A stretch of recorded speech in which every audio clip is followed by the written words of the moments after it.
Today we're working on painting circles in the style of the artist Wassily Kandinsky. We're going to be painting our circles in rainbow order, and we're really going to be focusing on proper painting procedures.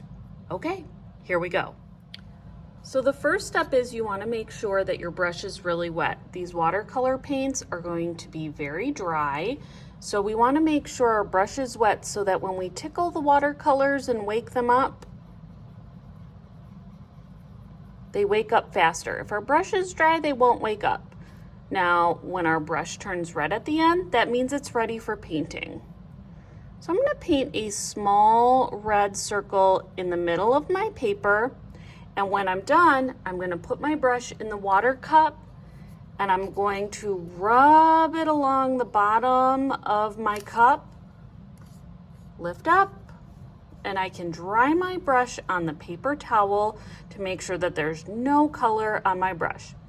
Now I'm going to repeat this step for the next color of the rainbow. The next color of the rainbow is orange.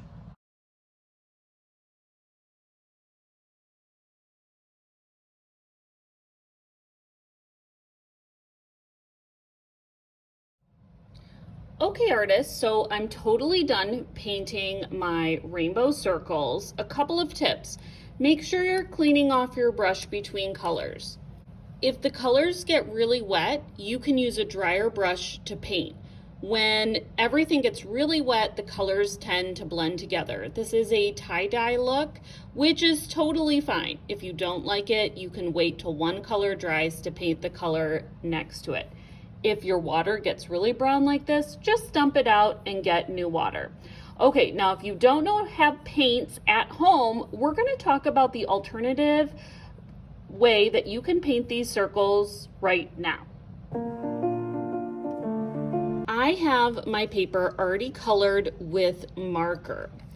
What I did was I took regular markers and I've colored them in circles around each other in rainbow order.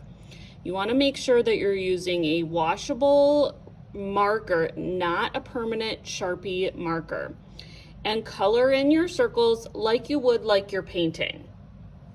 Make sure you're using clean water and you have a clean brush and you have paper towel next to you, and we're going to take the brush that's wet and we're going to trace around our marker, and like magic, it's going to create watercolor paint.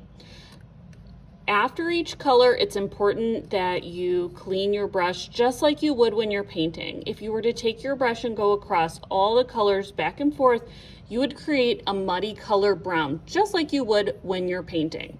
All right, I'm gonna follow these steps and go all the way around all my rainbow colors, cleaning my brush off in between each color. Here I go.